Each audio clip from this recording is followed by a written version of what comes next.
Save 8% off your order at TruTechTools.com by using the Shop Talk discount code.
Well, here we are. Exactly. Hey, it's so abrupt. One thing I like to change about this whole setup that I have going here is that there's like no fade in between things. It's just like it's over. We're talking. Right? I'm just reading the comments over here. I wish I had thought about calling the pizza delivery guy. You can still do that during the show. You can do it online. I don't know what kind of phone do you use, Chuck, for your day-to-day stuff? I got an iPhone. I think it's the XR. I got it in 2019. I looked it up just the other day because I was curious if it was time for a new one yet. I think that's exactly what I have too. XR. It still works great. I mean, yeah. One reason to get one would be because. Well, I think that's the reason why people do a lot of things now. It's just, what's better than something that's 2 years old and shiny is something that's 0 years old and shiny, right? Well, I'd never bought a phone. I'd always got, you get them with the plan or whatever. Mm-hmm. And then I had a phone out of a plan. So I got a prepaid plan. And then I was using that phone with the prepaid plan. And I'm like, I'd like to have a new phone. And it's like, oh, you got to buy a new phone now. Mm-hmm. So go lay down $800 or $900 for a new phone. But that's how much. Yeah, that's how much they are now. They last 3 or 4 years, without any trouble. Maybe it's okay. Yeah, but they always seem to break. But this one, like yours, I think this one came from 2019, and now it's coming up on the 2 years where you make a decision whether you want the iPhone, whatever the newest one is, where you try to keep what you got and not pay, I guess, like $20 a month for the phone or whatever they charge you for it. I think I just bought mine outright because I'm on a prepaid plan. Oh yeah. Oh, I got you. Oh man, then that was expensive right there in the moment. I drove to Knoxville and got it at the Apple store. So there's no Apple store and I think there's a Simply Mac or something up here in the mall, but we don't have a lot of the cool stuff up in Northeast Tennessee. Well, I've never been to a Apple store in my life. I've never even seen one before. So I had a American Standard meeting down in Gatlinburg, so I was only half an hour from the Apple store in Knoxville. So I just went there after the meeting and got one, brought it on home with me. Well, something I think about because we got to bring in some HVAC stuff to this. I was thinking about, new and shiny phones. And I feel like a lot of people think about that whenever they're doing their HVAC stuff. Cause I've seen a lot of people replace stuff that wasn't even broke. Oh yeah. They just want something new and more efficient, which I never understood the thought process. If you're buying something where you didn't have to buy it, all the efficiency, you're paying a lot of money for something new, which you didn't have to. But do you see that a lot where you're at? Not up here. I told a lady one time I went to a factory tour when I sold Aries products down in South Carolina, and they had a woman coming in telling us how to sell stuff, and she was talking about the new high efficiency 20-seer, inverters like I put in here, and I said, how do you sell this in places where like us it's got a low cost per kilowatt hour that you're never going to receive the return on investment? Oh no, you don't sell it like that. You just ask them, do you like nice things? And I said, my clients are going to say, does it heat and does it cool? That's all I care about. Oh man, I tell you what, a lot of those presentations that I've been a part of, a couple of them, never American Standard, just other brands. And some they just make my skin crawl sometimes to be in them places because I don't talk to people that I sold to like they're talking to me. That's what I get from it. Well, I'll never be rich because I just can't do that. I mean, a lot of my clients are old people, on limited income and stuff. And sometimes you go out and you just fix it and you tell them have a good day and you leave. You feel that way about it, but it always comes, pays back off because I did that for this little fellow I'm going to see Friday. He had a little relay go bad in his Goodman Janitrol air handler, and somebody had replaced the original fan switch with a relay, and then the relay wouldn't come on anymore. So I went out and I didn't have one of the old fan switches, so I just stuck a relay back on it. And he said, "What do I owe you?" And I said, "Well, you don't owe me anything today." I said, "Because this thing is, 25 years old. You're gonna need a new one soon, and you'll probably call me." And 6 months later, he called me. Look at that. So you didn't charge him anything for that? No, I didn't charge him a thing. It was on my way somewhere else. He just called. He got my name from another customer, and I just pulled in. And like I say, I just, sometimes you just feel sorry for people. Yeah, I do anyway. I don't know. No, I agree with you. I mean, I have a high school friend of mine, and her husband live about 5 miles from my house. And I know they don't have a lot of money. And he just sent me like a Facebook message the other day asking me questions because his heat pump won't come on and heat. It'll cool fine, but it won't come on and heat. So it's an odd problem, and it's not something you typically see. And I told him I'd go by there for free and look at it.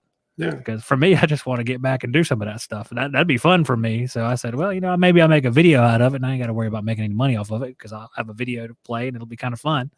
So I feel the same way. I mean, I'm not going broke. I'm not rich either, but we got food. Well, that's one of the beauties of owning your own company. I mean, basically, your labor is your time. And if I did a video of a compressor replacement on a Goodman, it's actually, I can throw a rock and hit it here. It's one of my neighbors. And somebody made the comment about how I wasn't, Tommy figured my time because I had to find a leak too. It had a leak in it after I got the compressor replaced. I couldn't get it back. So he was telling me how with my IRA and, retirement plan and all this stuff. I'm like, it ain't about that.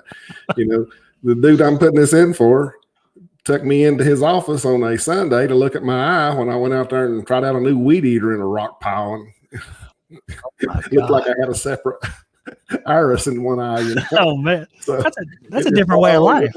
Money. Sometimes it's about the relationship there.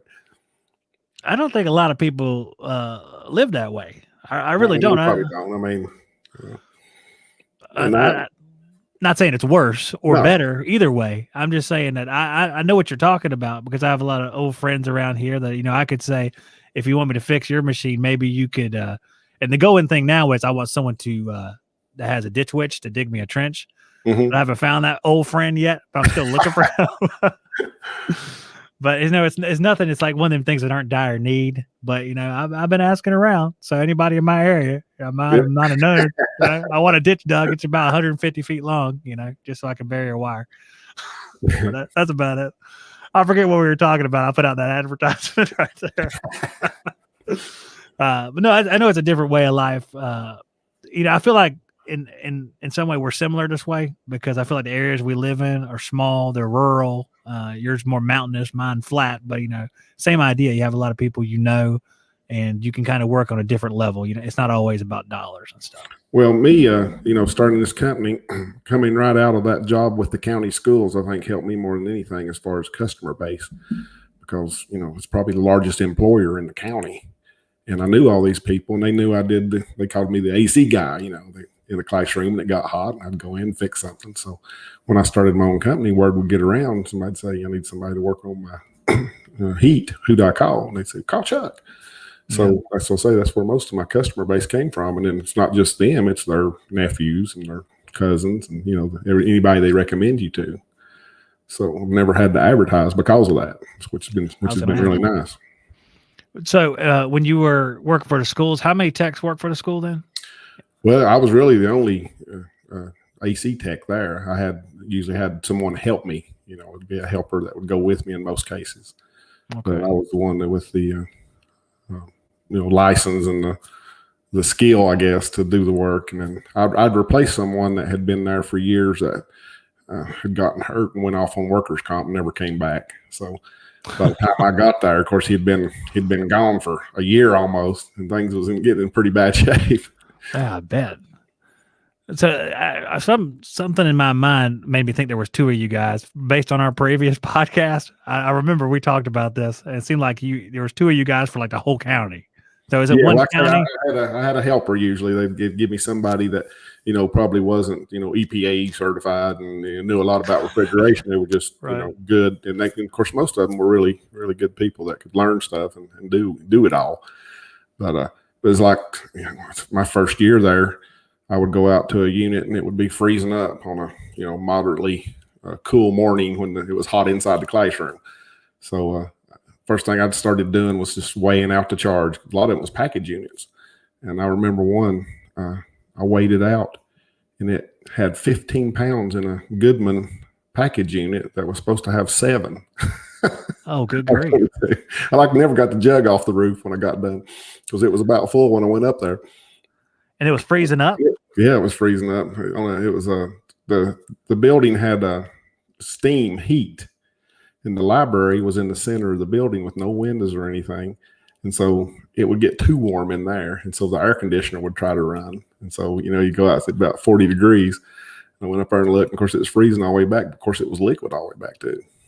So I don't know how that little reciprocating compressor lasted that long, but it did. I think it's still on that building. I replaced one of the units after I started my company on the office, and that old library unit was still sitting there. Holy moly. Now, you've replaced units for the school system as a private contractor? Yeah, after I left. Well, that's pretty interesting going back. You ever go back and say, man, I miss this a little bit? Well, the only thing, of course, the money's not great in that kind of job. You got a lot of good benefits, and, the stress level's pretty much nothing. You do your job, you go home and you're done, and you go back the next morning. If you don't get finished today, you can finish it tomorrow. So you're not looking at a clock as far as how long is it going to take me to do this job. But they pay you accordingly for that low level of stress. Yeah, that's what I say. You get paid accordingly, and it ain't enough to pay the bills in a lot of cases. Oh well, that ain't no good. So how long did you work there before you came to the realization that you had to leave there? Well, it wasn't that so much. In 2013, my wife passed away after she'd battled a brain tumor for about 3 years. And she had a really good job. And of course, between the two of us, we were doing okay. But when she passed away, the combination of A, not having that salary, and B, not having to take care of anyone, knowing that if I started my own business and it failed, it'd just be me, made me say, this is a good time to do it. So do you think that is that one of the reasons why you work alone? So you don't have to have the responsibility of carrying somebody else around just in case something went south? I think so. I think that's a lot of it. Employees and I know there's probably a lot of owners in here. Employees are probably one of the hardest parts of your job in most cases. Everybody's got a different personality and different needs, and some of them are really good workers, and some of them maybe aren't so good workers. And it's a stressful thing. And then you got to worry about keeping them going. They got families at home, and you're thinking not only are you taking care of your employee, you're probably taking care of their families. So if you hit a slow time, you're going to feel responsible to try to keep them working. And that's probably not necessarily the best business plan. Yeah, I might have multiple people out of work instead of just the one, I guess, if the business goes under because you're trying to support everybody. I feel the same way. I had someone help me for about a week, and they wouldn't show up to work. So it made the decision easy. But after that, I was like, well, I don't want to do this. I just rather do it. And I was never like a good businessman. I was someone who I like working on stuff. And I supported myself with it probably because I was the only one in the company, and I didn't have to be all that good at business. I just had to do a relatively good job and charge appropriate amounts of money for the most part. But I like working on things. I always excited not knowing what was going to happen as far as where I was going to go and what was going to be wrong with whatever it was. That's always the best part for me. Mm-hmm. And the business part was just like a downside that came with it to me. So yeah. It's kind of a downer a little bit, but I enjoy being a tech. That's the positive side of that. Yeah. Oh, it's fun to fix things. Whatever it is, it's a satisfaction of just going out and figuring out what's wrong with something and getting it working. It's something that a lot of people don't get on their day-to-day job. We're lucky in that respect. Absolutely. All I can think about is when I think about tech, I think about that Goodman air handler you were talking about. So that daggone relay would go bad more than any relay in history. That little stack Oh yeah, sequencer style relay burn up. It'd be sure. white. It'd be white because it got so hot, and because it would be powering up the heat strips all the. Those are awful, awful. I had a guy that had a stack next to him. Just I had 3 or 4 of them in a row. For when they go bad, he put another one on there. Well, you know, then they come out with that great little circuit board with the relay on it that does the same thing. It's a slight improvement. Yeah. It went from, it does fail all the time. I mean, those things are awful. Those relays blow up. They seem like they're all shattered apart and burnt and stuff. It's like what happened here. I say, well, you got this little tiny wire trying to run 5 kW of heat right here. That's what happened. Yeah, that's what happened to the previous one. I end up taking that thing out, and I don't know what you did with yours, but you get I get like a peanut relay or something, because I feel like how much effort and parts do you want to put into a unit now? Like you said, it's probably at least 20 years old at this point. If you saw one now before the circuit board, well, I got that. Well, that's a 99. No, it's a 96 model. But I've got those apartments that I still take care of. It has 92 models, and out of 20 apartments, 19 of them's original. And the thing that saved them is they're electric heat and AC, straight AC. Oh yeah. So that the heat pumps wouldn't have lasted that long, I don't think. Yeah, probably not. Judging from heat pumps around here, probably not. We're closer to the water, I guess, but far enough away where it shouldn't be too big of a deal as far as salt corrosion. You had a video, and I actually wrote something down about that. You had a video about that. What'd you call it? A split system from 1980. That was that weird one. That, of course, a lot of people seen them. I've never seen one around here. I've never seen that before. That was news to me, having separate compressor. Well, you walk over and I looked down in the condenser there, and the first thing I saw was a pie pan. I thought, well, that's a good idea, because it had that motor like an old Linux that was turned up, the shaft sticking straight up in the air. And then I looked down in there and there's nothing in it. And I'm like, something's going on here. That's a real efficient unit. That's a wild. For people that are maybe didn't see it, and it had a condenser coil that was separate from the compressor. The compressor was what? It was in crawl space? It was a little box. You had the compressor and the reversing valve and the defrost timer, which was truly a timer. It looked like something out of an old time clock. Mm-hmm. And had one or two little circuit boards in there, through hole. Looked like stuff out of a transistor radio from the 60s. But, wasn't too far from the 60s. Yeah, the liquid line ran straight from the condenser to the indoor unit, but the big line, the vapor line, would go from the indoor unit to the compressor box and then back out to the condenser. So it could go somewhere else. And sometimes they put them in closets, they said. Sometimes, of course, this one was in a crawl space. That's wild. And now you said in that video that unit had been in 3 houses. 3 houses. Well, the guy's daughter had been married to an HVAC guy, and apparently he took that thing out. And like I say, it was probably right around 1980 when it was made. So he probably took it out, let's say around 1990, and put it in his own house. The wife hated it because it was so rusty looking and ugly outside that she made him put her in a new unit. He put her in a new unit, and then she said, well, this one works. Let's take it over and put it at Mom and Dad's. So they take it over and put it in that 100-year-old cabin there had round poles for floor joists, Wow. It got old. And it had been there since, he said, the old fellow there said it had been there since the early 90s. So, and it ran. Like I say, I went up and worked on it last year. The blower quit indoors, and I went up under there, and the doors was rusted off of it and everything. And I got it apart, and the wheel had actually come loose on the blower and slid down and rubbed against the housing was the reason it wasn't turning. So all I had to do was I had to pull it out and get it adjusted back, tighten it up. Motor still ran. Oh, that's pretty good. Last time I had one that did that, the motor was no longer good. It was a brand new train unit. Ironically, that's so funny that so old like that. Now it moved from house to house, but you never were a part of any of its movings. Oh no, I didn't. Like I say, I'd never seen it until I think last summer. Would you do something like that? Would you move a unit like that if one of your customers said, this old unit here still runs? Because it happens all the time. You change out a unit. No, I would for a family friend or something. I mean, I think I took out I had a situation where a lady had a rental house, and it had a probably a mid 80s Carrier air handler that still had the metal drain pans. Mhm. And that drain pan had rotted out completely, and it was just, leaking out into the other pan and then just causing all kind of trouble. So she wanted to know what she could do about it. And I said, well, really, I said, you don't want to try to put a lot of money into this. You want to just replace it and put a new system in. But when I went outside, somebody had replaced the outdoor unit with like a 2008 Carrier R22 heat pump. And so it wasn't all that old.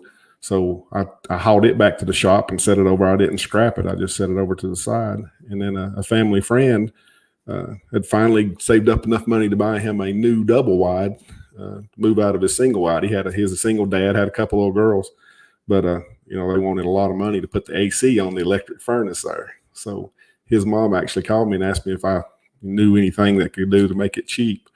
And I actually had an OA coil sitting there too. I took out something that was in a cased coil, and I just put it in that 3-ton Carrier on top of his electric furnace there, and he's been using it for about 4 years now. Well, I think that's great. I mean, I always like stuff like that. So we got to solve a problem. I have an A coil that doesn't leak. It's the best recycling, I guess, right there. Yeah, people ought to be happy with that nowadays. You're recycling. You're keeping it in action. Yeah, that's a good thing. I don't know, but they probably hate the R22 part. Like, oh man, I don't like that. Yeah, well. It ain't leaking. What's the problem? Shoot, I tell you what, I think we need a little global warming around here where I live. I despise the cold. I'll tell you what, I forgot about this. I was going to mention it to you. We left, and you guys that are watching, I just came back from staying in the mountains, or you may or may not know, I was staying in the mountains. But I was up on top of Beech Mountain, which is the elevation. They said it's 5,500 at the top. So I guess we take a little bit off of that from where we were at, probably like 40 something. And it was like 50 degrees when we left. We pulled back into the house. It was 82 degrees. It's like, man, we drove through, like, it felt like we went to Florida or something. It was just, and everything back here where we're at, when we left, there was not a leaf on a tree. It looked like the middle of winter. And we got here, it looks like it's the middle of summer. Everything's green. Flowers are blooming. Birds. The elevation matters for sure. It was a big difference. I really, really liked it. Besides driving S curves all the live long day, and I mean S's that were smashed like this, that part I could skip probably, but it was nice being cool outside. And of course, I don't want to be back during the winter for any driving at all. I can go ahead and tell you that right now. In 1988, I bought a new convertible. I ordered it in February. It didn't even come in until June or something. But Christmas Day of 1988, it was 65 degrees here. I was riding around in that convertible, and we wound up over at Mount Mitchell, which is over in North Carolina. I've been there. One of the highest points east of the Mississippi River. We got a little observation knob up on top there. We got up there. It was snowing. It was spitting the snow up on that mountain, and I had on a tank top and in a convertible. People were looking at us like we were nuts.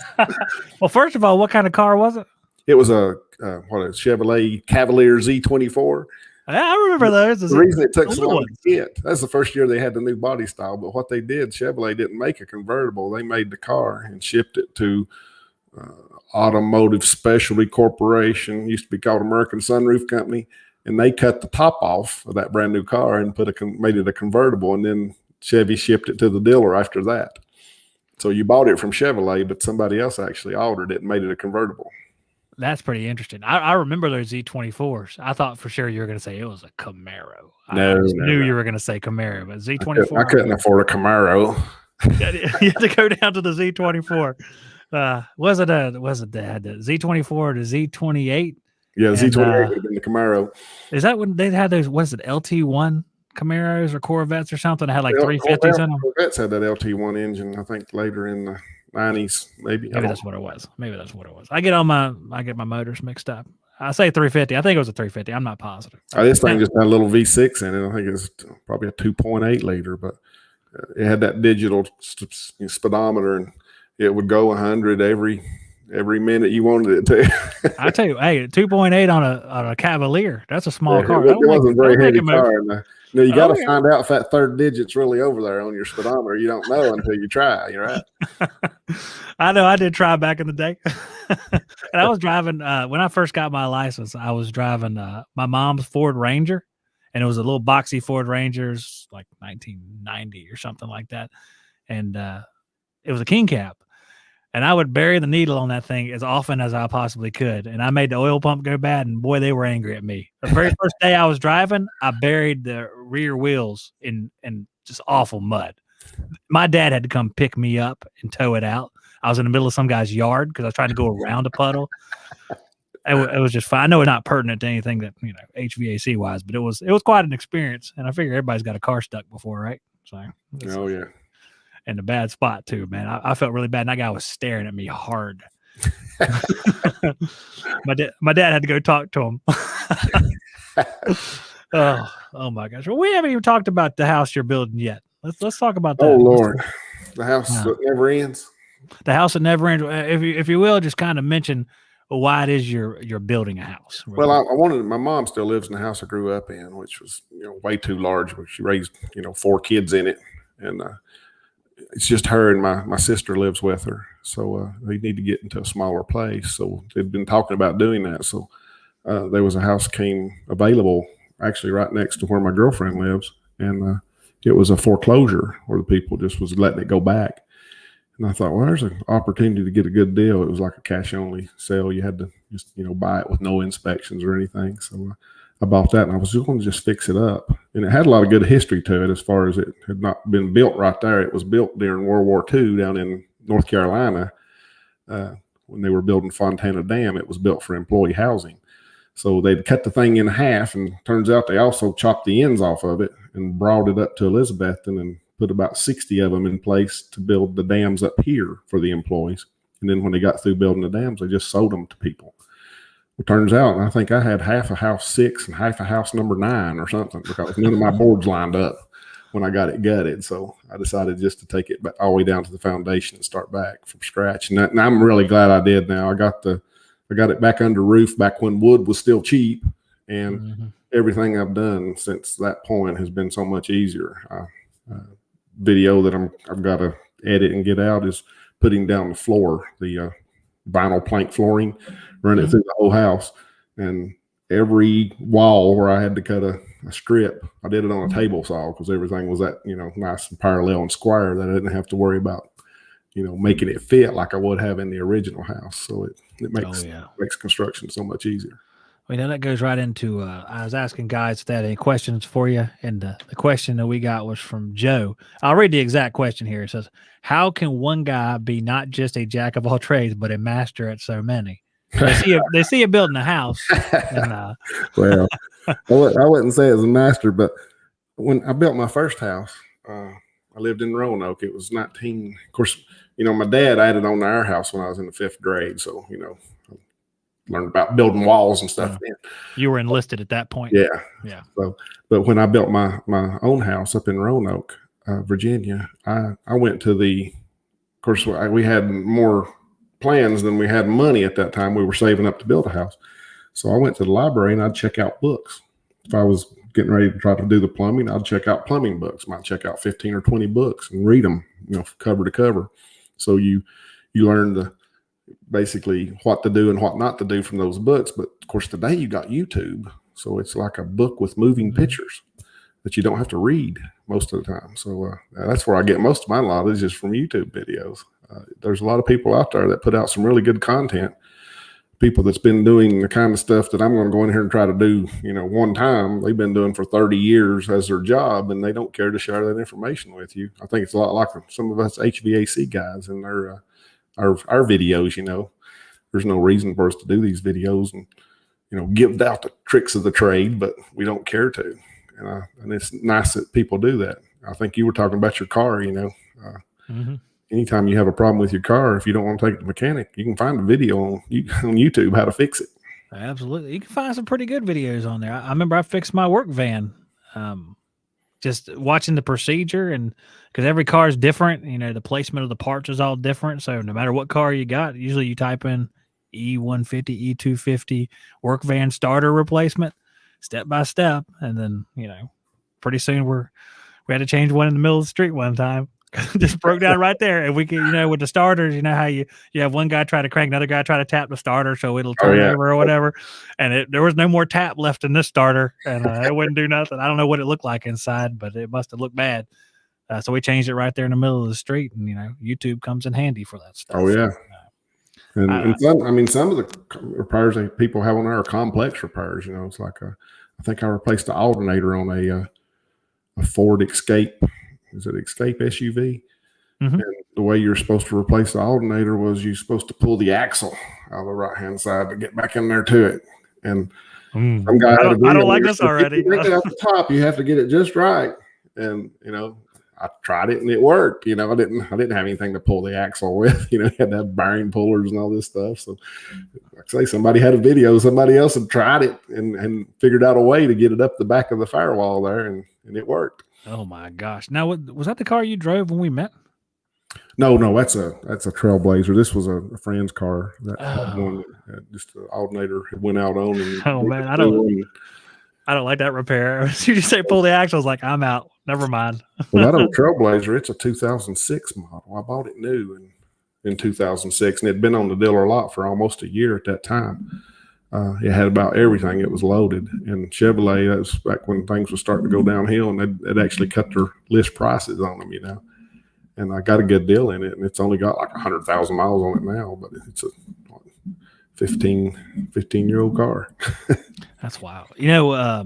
Because of all the COVID stuff, they're not making as many new cars. This is what the story I was told, because I have a place that I always go to when I need to buy a car. We just recently wanted to trade our Tahoe in, which was the one we drove up originally, for a minivan, because my mother-in-law lives with us, and getting up into Tahoe is kind of a chore. Sure. Because now she's been diagnosed with Parkinson's, so it's even more difficult. So try to get something she can get into real easy. And, they're nice anyway. But the prices of all the cars, and even the used cars, have gone way up because there's less new cars on the market, because they said there's some kind of chip that was out of, they couldn't get this chip for a while because of the factory was shut down or something. I never know if the car people are telling me a lie or not. Sometimes you hear them talk, it's like, this don't sound like it's real. But that's what they said, and it reflected everywhere we went. Everything was more expensive. But had we got together, you would have seen that we found a Honda Odyssey.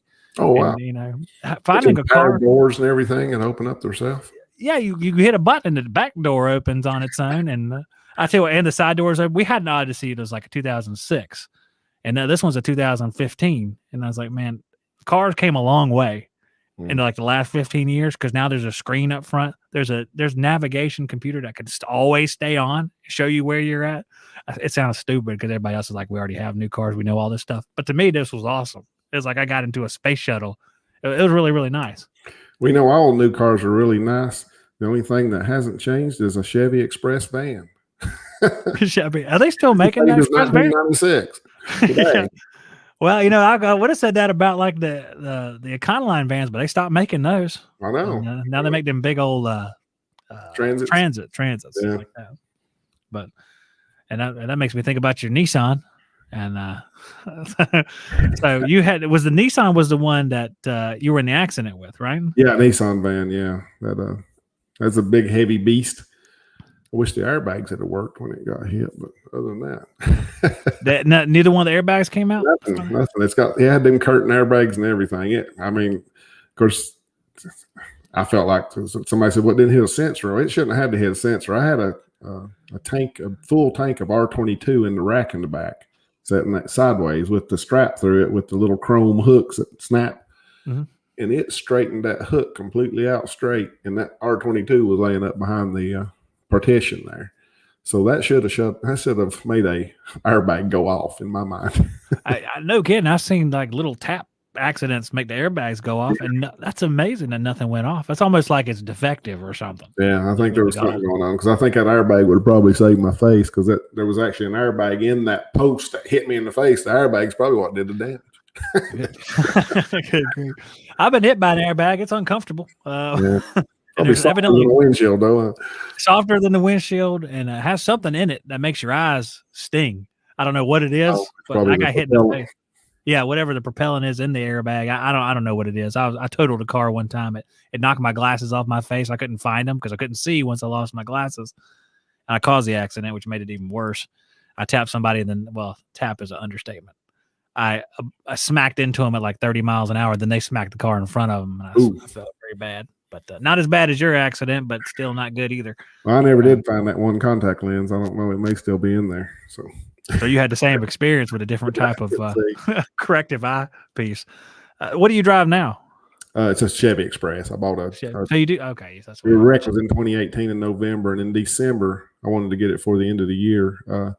I just looked on the inventory on Chevrolet.com or whatever, and in Knoxville, they had a Chevy Express that already had the shelves in it, had a ladder rack, and it had the locking differential and no windows in the rear, which is what I wanted. And so I just went down and bought it and got a heck of a deal on it. They're crazy expensive right now if you look at them on the websites, but there's really no difference in them. They are making a 6.6 gas engine this year, but I don't think they're don't have Holy any crap. stock of those right now. They said must be missing a little part because of COVID right now. Probably so. That's a big old gas engine, 6.6. Good grief. Do you have to go a long way usually when you're making purchases like that because of where you're at? Yeah, I mean, there's car dealers around here, but they don't seem to, care about the contractor at least, like Nissan. If you buy a Nissan van, you have to go somewhere else because they'll only sell those Nissan vans. And I just heard they're actually discontinuing them now, so they're not going to be a Nissan van anymore. But you had to go to a commercial Nissan dealer, which meant Boone, North Carolina had one. Oh, really? Yeah. Wytheville, Virginia was the next closest, or Knoxville. Good. So I wound up going to Roanoke because they had what I wanted and got that one. And I lived in Roanoke, so I knew people up there. So it wasn't just a waste of time just to drive up to look at one. Well, Curtis could have brought it to you. I think Curtis is in Blacksburg. Yeah, I think I sent him a picture on Facebook when I went by his sign that day. I was going up to look at that van. Oh, yeah. That would have been something. Where's your supply house? How far away is it? Most of the supply houses around here are either in Johnson City or Kingsport. So Elizabethton's probably, 5 or 6 miles from Johnson City, and then, it's another 10 or 15 over to Kingsport. Just depends on what I'm going after, Comfort Maker and any of my Aries repair parts come from Kingsport. Johnstone is about the only supply house in Johnson City now. CC Dixon, which became United. They closed up most of their branches. They had a branch in every town, and they closed up a lot of them. Yeah, I noticed last time I went in United, which was a while back, there was less people there. It's like they had let a couple people go. I guess they're having some trouble overall. Well, all the managers are at one store in Kingsport right now. I don't know how that's doing on their salary. Must have been demoted. Well, I was wondering how far you had to go, but that's not too bad at all. I didn't know if you had to go across the Great Divide or anything to get to you. No, I just, of course, if I buy something, I run out of P-traps. I had one left on the truck the other day. So I just looked on Johnstone's website, and they sell them. They come in a case of 50. So I said, give me 50 P-traps. And I just put them on the shelf at the shop and, try to get stuff like that you can buy that's relatively cheap, and you can keep a bunch of them there at your shop. Well, it's something I don't know if we talked about this when we did a podcast about a year ago, maybe. I have no idea. I think about a year sounds right. And when you go to like one of the service calls and you don't fix it and they do want to buy something, I can't remember if we talked about this or not. What do you do? What's your procedure? And, as far as for that service call. Yeah, if you're at a service call and it's that unit's just got to be replaced. I mean, what do you do? Are you writing them up something? Or you do something verbal? I mean, as far as pricing to them, yeah, for your pricing or whatever kind of presentation you want to put into it. You know how people do; they have folders. I just tell them, say, look, this thing, it's 25 years old. It's R22. That refrigerant's never going to be cheap again. It's going up and up. You could put a bunch of money into it and get an indoor coil maybe in a month and a half, possibly, and then the next month the condenser coil is going to have a leak. You're going to lose all your refrigerant. So you just kind of tell them, you hate to see them spend that money and then get in a hole so deep that they have to keep spending money on it. In most cases, they understand that completely. I mean, people don't buy a car and expect it to last, 20 years. Most of them, if they get 5 or 6 years out of a car, they feel like they did pretty good. And I tell them, this thing runs 365 days a year too, normally around here. Mm-hmm. So it's going to wear out. And I tell people up front, I say, if you buy a piece of equipment today and you get 15 years out of it and something major happens, you need to just buy another piece of equipment because they just don't build it the way they used to. I mean, like I say, that old unit I took out from 1980, it still held gas. The compressor finally died. The drain pan had rotted out probably 15 years ago, but as far as the refrigeration, it still worked. And I don't know if it's the copper. I really feel like, of course, you've seen them make the coils, and they put the copper through the aluminum fins, and then they drive a rod down in it to expand the copper and make it bond to the aluminum to get the conduction there. But what's to say they're not stretching that copper a little thinner in order to get more heat transfer? I mean, that's what I always thought. I thought they were making it as thin as possible. And then, of course, the copper ain't as good because it's all recycled, and I'm sure there's a lot more impurities in it than there used to be when it was all virgin copper. So you think when we talk like this, you think that's it's legitimate, or are we just old people that are complaining about new stuff? I think it's legit. I mean, because I just, you see the old, I mean, look at the 92 model Carriers that's still out there versus the 2008 Carriers that aren't still out there. You're right about that. It's the 90, I don't know about the 92, but in that same era, a Bryant Carrier or BDP or all them different brands that had the aluminum slant coils in there, they would last forever. Well, that old thing I took out from 1980 still had that aluminum slant coil in it. Oh, okay. Yeah, they would go and go and go, and the metal would die. It seemed like you're saying, the metal would die before the machine's design would go bad. I mean, like you'd have it rotted so far that it's like we just can't save this machine because it's just the chassis falling apart. I mean, that's the sad truth. Everything still works. I've had units still work, and you lift it up, the compressor falls out the bottom because there's no bottom anymore, but it still works. Yeah. But it just, it's just, you got to replace it because it's just falling apart. And I mean, I'm sure a lot of it is, driven by consumers. I mean, everybody wants less expensive things, and everybody tends to cater to that, Yeah. Have you ever suggested a unit replacement? And I know this is just specific to you because I know other people do this. Suggested a unit replacement when there wasn't a catastrophic failure, like you said in advance. Like you think about just like, well, even it's like this thing is. Let's say you've heard this before. This thing is old. You need to think about replacing it. Do you ever come on like that? I went to some old woman's house and told her that, your unit's 22 years old. You don't want to be without air conditioning this summer. You need to go ahead and replace it. I guarantee you that new unit I put in would tear up twice this summer. I mean, that's just how it works, because the new stuff. I mean, it breaks too. Yeah. But I guarantee if you do that, that's what's going to happen. You're going to tell this woman she needs to replace this because she don't want to be left without AC. And the first thing that's going to happen, she's going to be left without AC. And then you're going to call, whoever. Now I need a condenser coil. This thing blew a hole in it. Oh, that's no problem. Let's see. They're back ordered until December 12th. Oh, okay. Is that an Ameristar memory right there?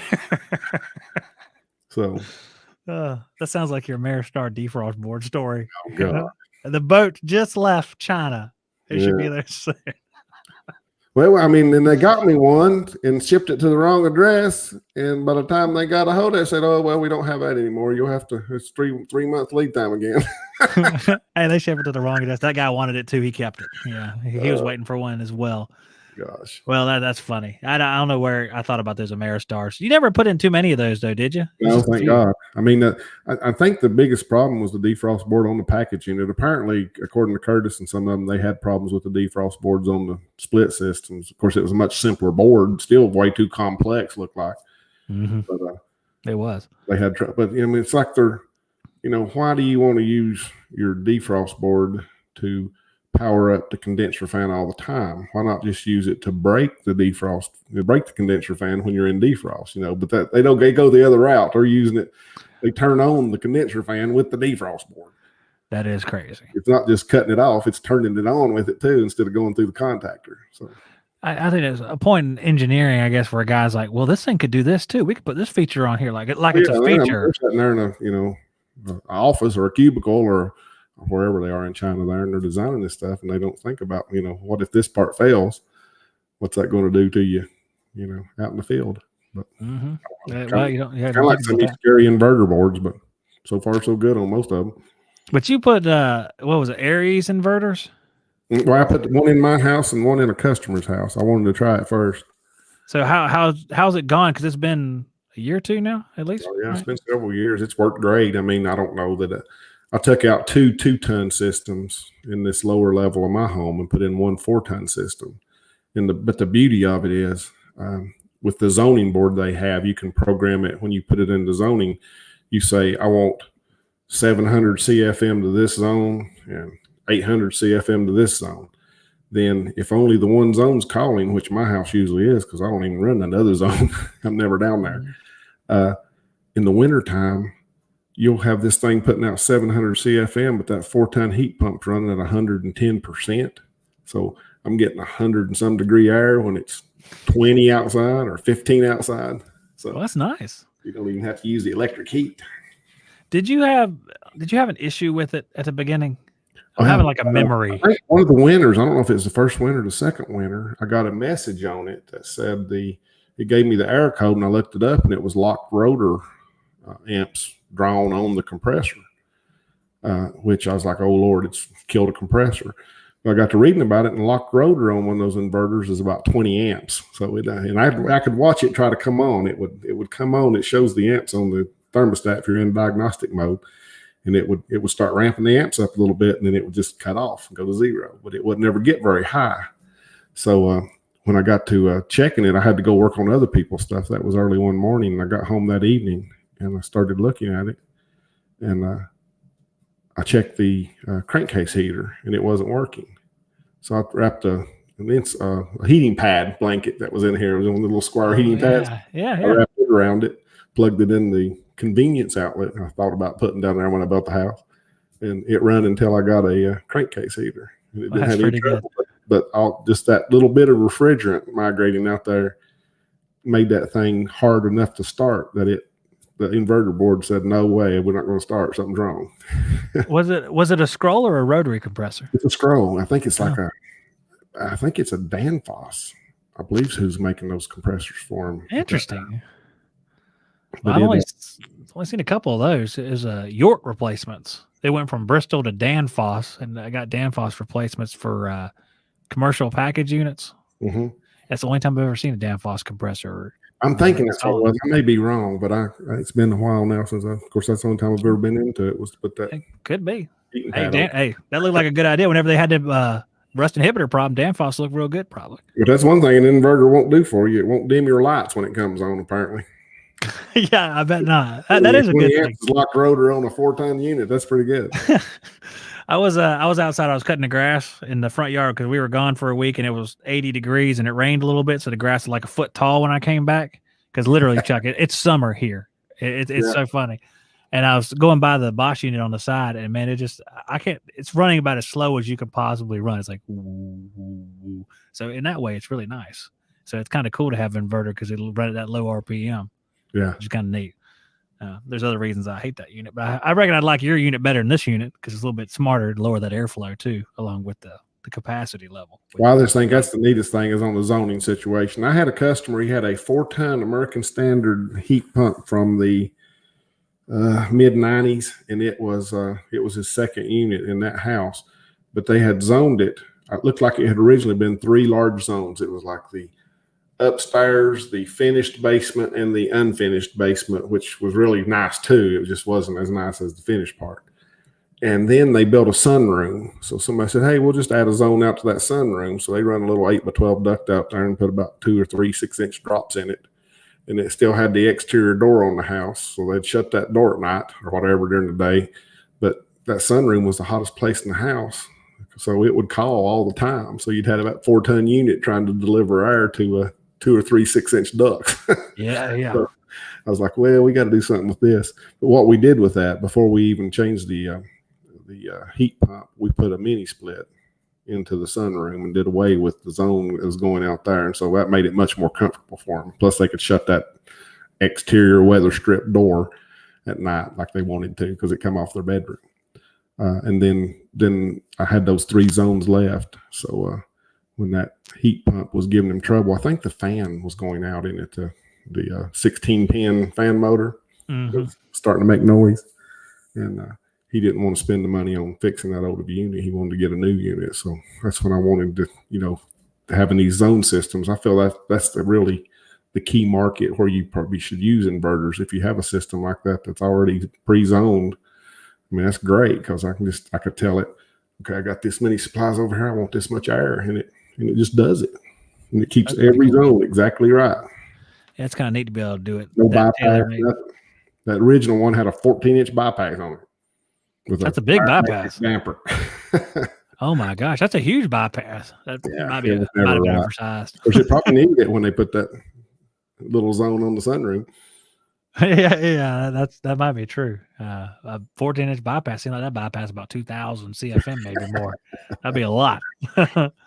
Well, hey Chuck, we gone about 50 minutes, so I'm probably gonna take that Long break. time. That I mentioned. Way past my bedtime. I know it's gonna be my bedtime soon. I think we need to do the next one at 6 o'clock. Yeah, well, I tell you what, I try to find like a standardized time. My wife told me, and this is the whole story of why it's 9 and not 8 o'clock. 8 o'clock is too close to my dinner, and she felt like between dinner and the show start, because I don't, it's just like I don't come up here at 8 or 9 o'clock and just get started all of a sudden. You have to be up here for a while. I say up here like this isn't a single story home. It makes it sound I shouldn't have said anything. Yeah. I'm here on the third floor of my house, right? Up in the tower. Up in the tower, up here with Rapunzel. And my wife said, dinner is getting crunched together. So I moved it to 9, which is good for Thursday because Thursday I'm going to talk to NorCal, who's in California. Mm-hmm. And so that's 6 o'clock for him. So it's like dinner time. He can go have I need dinner. to move to California. Well, yeah, it'd be good for this particular purpose. With your mountains, you might want to go to Northern California, be more at home up there. But like I've been to California. But Justin says he has a question. What's your question, Justin? Are you seeing the chat? Am I seeing the right thing? Let me bring it up.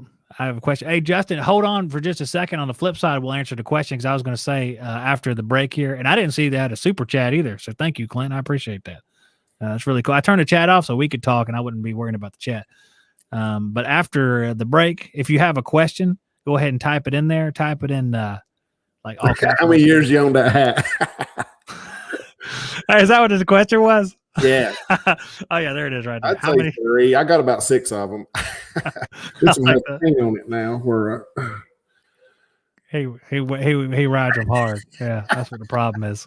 That's what a 3-year-old hat looks in Chuck's life. Looks like a 20-year-old hat. You can send it back and I'll send you a new one. Well, people are going to be asking your questions in advance. Here you go. Chuck, what's your favorite pizza? Since I guess you're known for this because you eat so much pizza. That's like a thing now. Chuck eats pizza.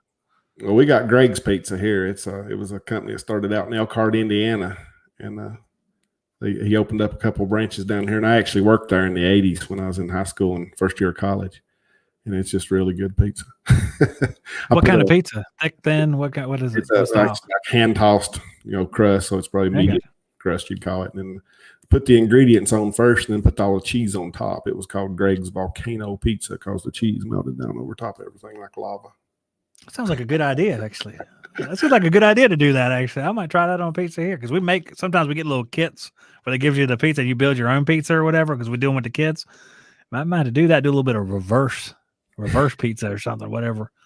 Because you're the one who gave me the idea when I was trying to lose weight originally, do keto or just putting like the stuff without the crust. Oh yeah, that's pretty good. It's kind of greasy, because you had to be careful that you don't eat too much spaghetti too. So we had those spaghetti tins. So you could take a tin of that spaghetti tin. You could put a layer of cheese and a layer of pepperoni and a layer of cheese and a layer of pepperoni. You can make a lasagna.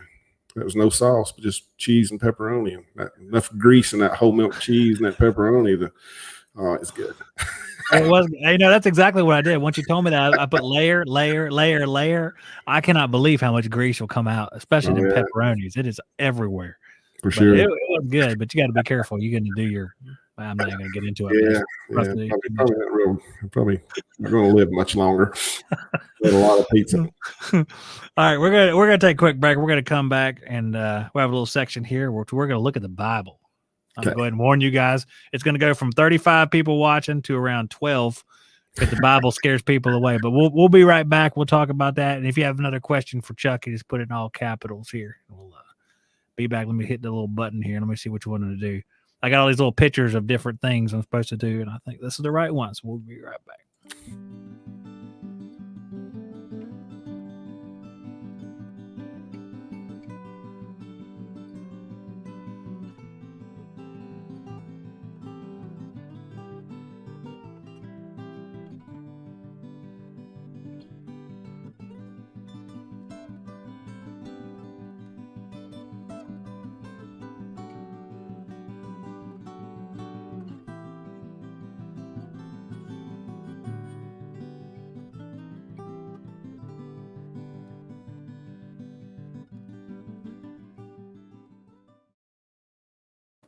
Yeah, there's guitar music.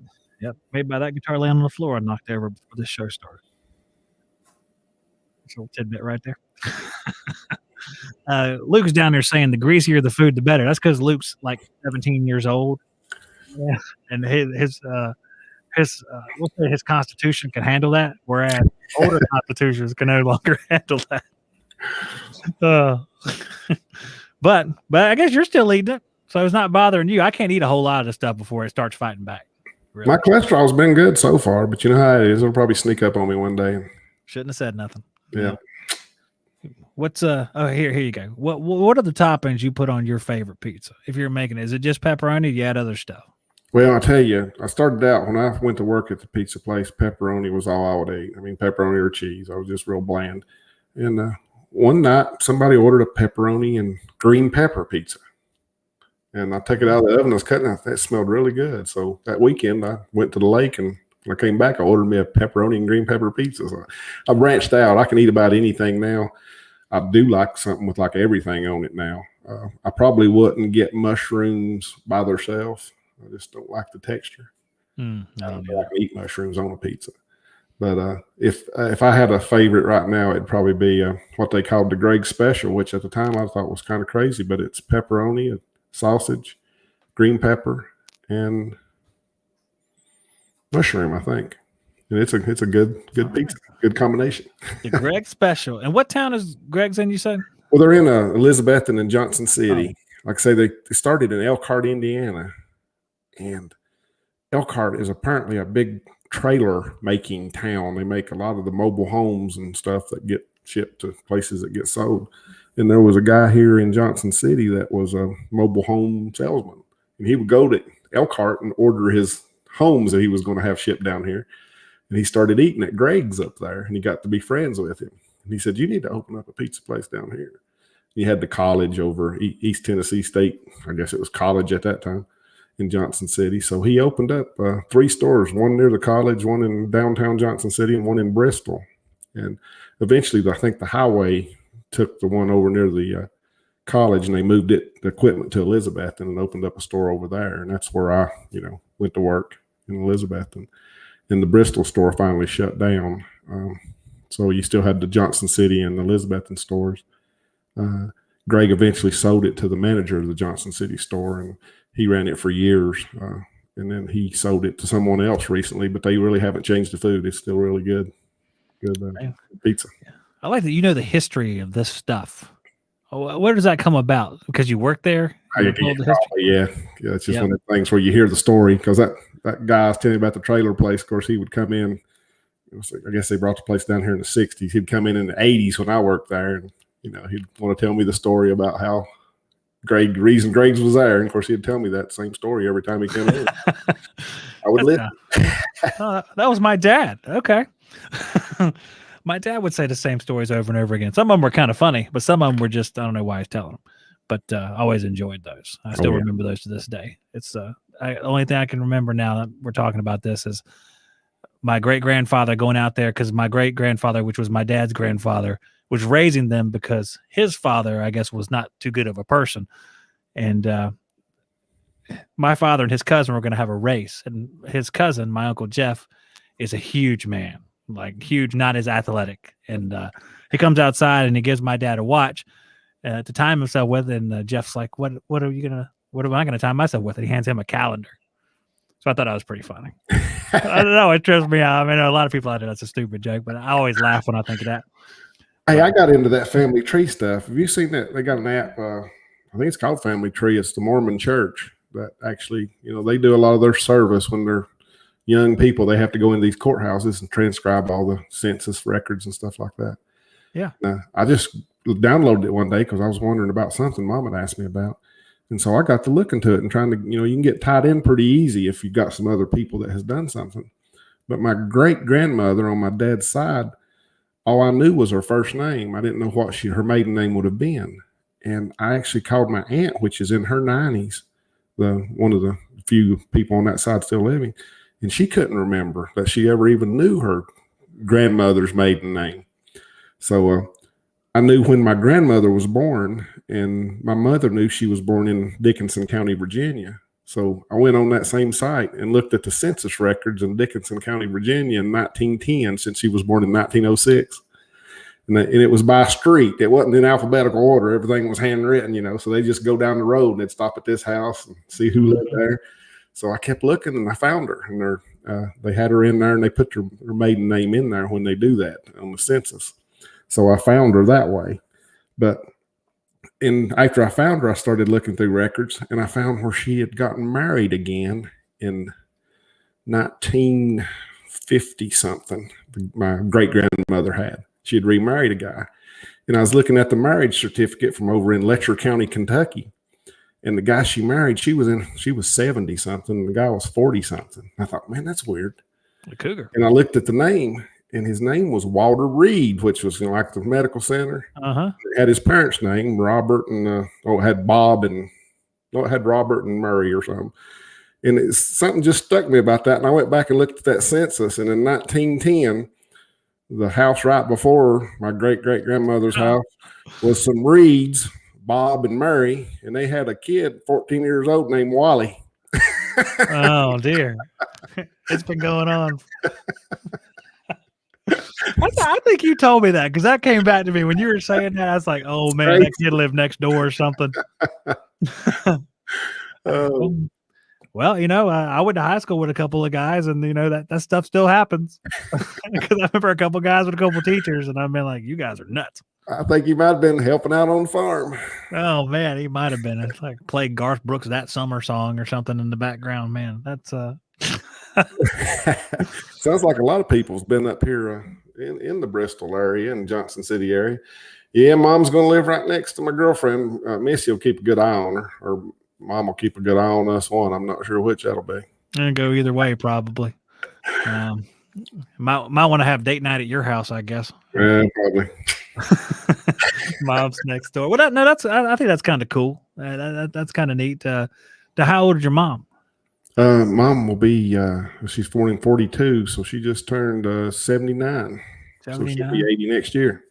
Is she out and about still, or does she stay at the house? She gets out some. She doesn't get around as good as she used to. Her she got some back problems and knee problems, so she walks with a cane now, and she's walking to help her.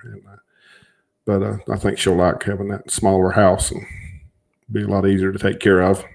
That's nice. I think that'll be good. I mean, Melissa's mother, who's living with us, she's just turned 82, born in 1939. 39. Whenever they mention, I tell my kids that's the year the television was released at the World's Fair. It's like, wow, you know. But you know, she's still with us and she's doing relatively well for being 82. I try to be quieter, so I'm talking about her. She's in the next room. I don't think she's going to hear me.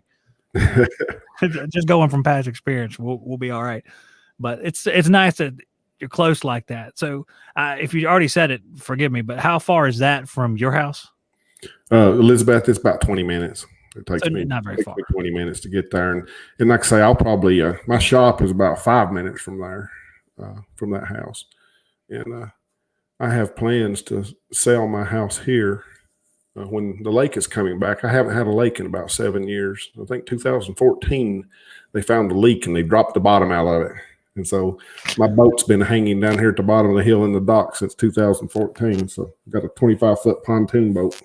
How's your boat looking? Running. Looks pretty bad. Then a tree fell on my dock this past winter, so that wasn't good. Tore the roof up on it. So I think I saw the picture of that. I just want to get out of this place and go to simpler places like my shop. I got an upstairs at my shop that would make a really nice bachelor pad. Now, is that something you've actually considered doing? Because that does sound kind of neat to do. Yeah, definitely. I'll probably do it. If it wasn't for trying to get this house built for Mom and working my day job, I'd probably be getting this house ready to sell right now. Market's great up here right now. Nothing stays on the market longer than 3 or 4 days. Yeah, everything's down here. Everything's real inflated in price. It kind of reminds me about 10, 12 years ago, which kind of makes me kind of nervous. Nervous, ain't it? Yeah. It's almost like that. I feel like it's the same thing happening again. I'm not a financial wizard or anything, but it just has that same feel to it. Like things are escalating in price awful quickly for some reason. Yeah. Well, it can't. Housing market can't sustain $9 2x4s forever. I mean, it just ain't going to happen. $35 OSB. It's crazy. You got to pass that along, and it's going to eventually, kill the demand.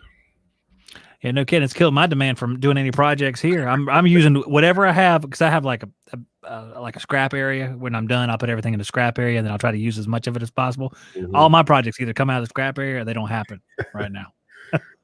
My uncle was going to Lowe's to get some mulch.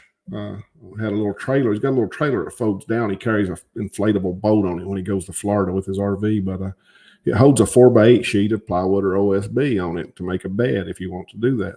And he didn't have any OSB, so he was going to Lowe's to get mulch, and he knew I had some OSB left over from my house project. I'd stored at the shop. So instead of going to Lowe's and buying a piece of OSB and putting his mulch on it, he wanted to come to my shop and get a piece of my OSB. That's where we're at right now. He did the mulch. Because the OSB used to be priced close to that 2x4 price now. I mean, I remember buying it for $10 a sheet. I mean, it wasn't nice this past summer. Right. Yeah. Just past so, summer. I mean, it's crazy. Of course, I built this house. It was $490 or something back in early 2000s. Mm-hmm. Yeah, that's crazy. Well, back to lumber talk. Well, we better read this Bible verse. About half the people left, so that sounds about right. The half that needed it left. I'm just kidding with you guys. That's just funny. Just something. What I was doing just to explain, and Beaver's in here. We do our Bible study every week, and I've been going back because we had a little bit of a rough spot with family stuff here recently, so I wanted to go back. So I started reading the Gospels again. And got through. I'm actually in Luke now, but at the time when I was thinking about this stuff, I was writing down all my stuff for Mark, and I just took my place out. I don't know why I did that, but here's a verse that I was looking at. It kind of reminded me of the show tonight and just stuff that I was thinking. And it is Mark 12:38, chapter 12, verse 38 and 38 through 40. I'm saying, and this is Jesus talking about the scribes at the temple. And in his teaching, he said, beware the scribes who like to walk around in long robes and like greetings in the marketplaces and have the best seats in the synagogues and the places of honor at feasts, who devour widows' houses and for a pretense make long prayers. They will receive the greater condemnation. And I was thinking about this, Chuck, and I know you don't take praise as well as anybody else probably, but I was thinking that you're like a real humble guy. To me, you have a lot of talents, but you're humble. You never know you're so talented unless you watch the YouTube videos and stuff like that, because you don't sit there shouting out all your talents out loud. It's the hat, isn't it? It is the hat. It's the hat and greater the accent probably. Yeah. Every Southerner has people like, well, not just from the South, but they say, well, that guy, he doesn't know anything. Because I get the same thing. We say y'all and stuff like that. And it turns out when you're building this house, you know how to do all this different stuff. But if you had met you on the street, you might not guess that you knew all that stuff. Just like a lot of other people. Baby. Appalachia. That's exactly right. But I see a lot of people out there. And the reason why I thought of this, and you know exactly what they're all about, because they will tell you nonstop about it all the time. They will tell you. And a lot of times they are over exaggerated and they're appraisal of themselves. So I thought that was a cool thing, because these guys, I guess I'll put it up again, these guys who were at these scribes and these Pharisees and stuff, who were so high up and so mighty, were like missing the whole point of what Jesus was trying to say. And to the point of which they didn't even know who it was that was there right in between them there. So I guess they kind of couldn't see the forest for the trees. And I thought that'd be kind of a good thing to talk about here just for a minute. I know we all run into people like that. And for some reason, whenever I go through stuff, I always highlight stuff with little brackets and things like that so I can remember, because I'm not the type that can go, remember what it said in verse 12, part 7. I don't remember that stuff. I got to look back at it and kind of scan through it. So I thought it was kind of cool and a good reminder for myself when I'm feeling like boasting to shut my mouth, because I'm about to meet somebody who does everything that I do better than I do. And I get reminded of that quite a bit. We do that in the trade too. Thinking I'm so good at something, like I have a lot of heat pumps down here, and to say, well, I'm really good at fixing heat pumps. And no sooner do you say that than you run into one you have no idea you've never seen before. What happened to that? It's like, what happened to all that good skill I had? And then you'll meet somebody that's great on that one too, and all the ones that you were good at. So he'll be better than you at all those things. Well, Zach just went to Tweetsy, which is a theme park over in, where's it at? North Carolina, Banner Elk or somewhere up there? It's right. It's between Boone and Blowing. I think it's probably Blowing Rock. Yeah. I'm not It's positive. a narrow gauge railway that used to come. It actually came right behind my shop in Elizabeth, and they call it the Tweetsy Trail now. They turned it into a walking trail. You know how they do that banking, so they don't have to give the property back to people. But it was the East Tennessee and Western North Carolina Railway in the day, and they nicknamed it Tweetsy because of the way the horn sounded on the old engine.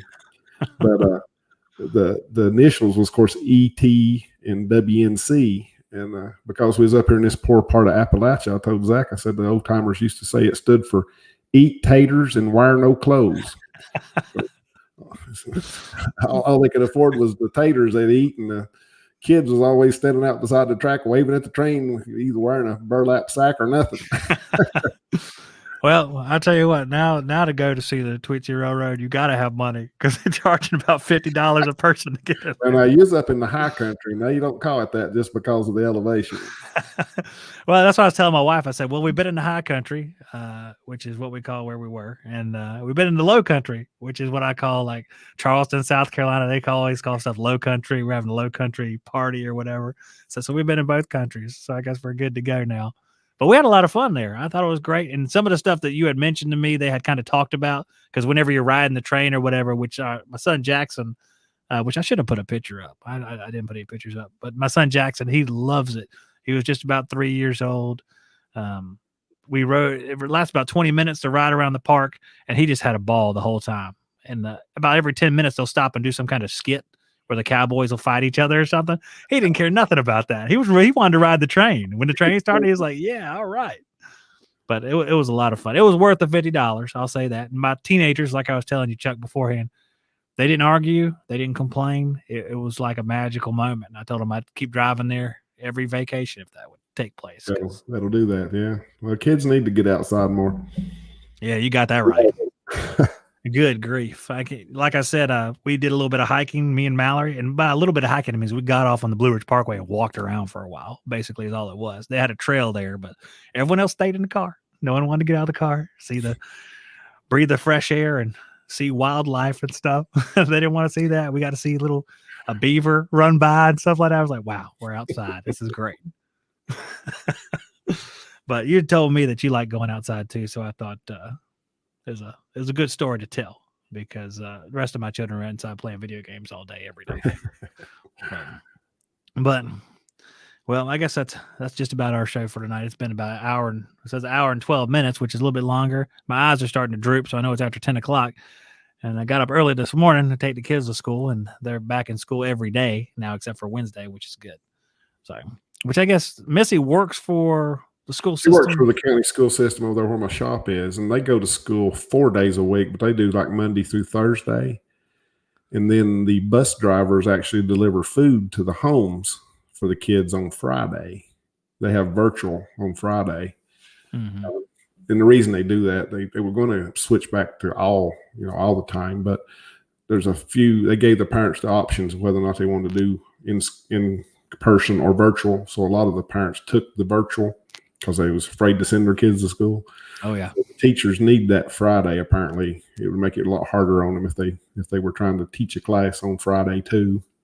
They need that Friday to prepare all the virtual classes for the next week. There's a lot of undertones in that statement, Chuck. Oh yeah.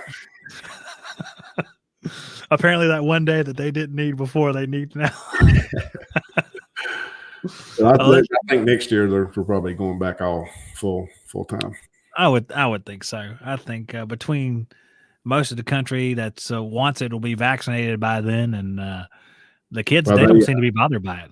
We're pretty much open 100% around here now. I don't know of anything really restricted around here. Yeah, it's not bad here, but when we went to Boone, it's a different story. They're like a little bit more anal up in Boone. But Boone's we got that college town, and I don't know. It just seems like they're different. I don't know how, but they're different. Probably in the same way that Asheville's different. Yeah. That's what I'm guessing. See, that's a painless way to say that. All right.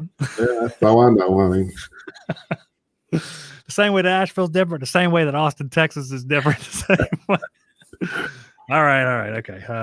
Yeah, we got to get out of here. I'm going to read one more quick verse before we leave here, just because we got 24 people here, and I guess we'll see if we can't get a couple more inspired or angry or whatever it's going to cause. And this is from First Peter. Let's see, First Peter chapter 1, verses 8 and 9. I just thought this was a cool verse. I just like the way it sounded. And I think Peter tells, I guess, his letter, and I forget who his letter is to, because there's some of these places these folks write to, it's hard to pronounce. So I'm just going to read it out. It says, though you have not seen him, you love him. Though you do not now see him, you believe in him and rejoice with joy that is inexpressible and filled with glory, obtaining the outcome of your faith, the salvation of your souls. And guys, if you don't know what I'm talking about here, this would be a good place to start. You can go to First Peter, and Bibles are free. Just about. They're like 99 cents.